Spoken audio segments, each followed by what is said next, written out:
ფიქრობთ, რომ მამაკაცების ყურადღებას მკვეთრი მაკიაჟით, მძაფრი სუნამოთი და მოტკეცილი ჯინსებით იპყრობთ.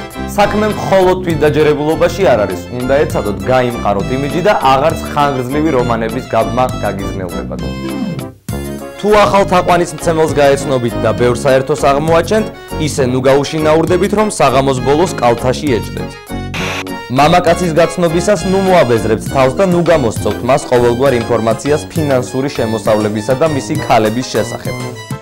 თუ კი უცნობი მამაკაცი ქუჩაში ქათინაურებით აგავსებთ, ოდნავ გაიღიმეთ, მადლობა გადაუხადეთ, მაგრამ ნუ ახვევით მის კომპლიმენტებს და ნუ მისცემთ სასწრაფოდ თქვენი ბინის ტელეფონს.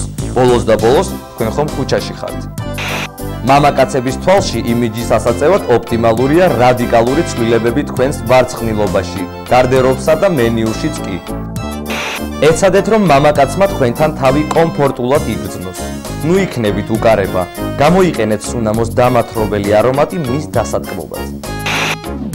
ეცადეთ დააინტრიგოთ მამაკაცი თქვენი მომხიბვლელი ღიმილით და ინტერესითაც კი. მხოლოდ გახსოვდეთ, მამაკაცებს მოსწონთ ისეთი ქალები, რომლებსაც საკუთარი თავი უყვართ. ტელერეცეპტი გირჩევთ ქალბატონებს ამ წესების ზედმიწევნით დაცვას და შეგახსენეთ, რომ მთავარია მოქმედება.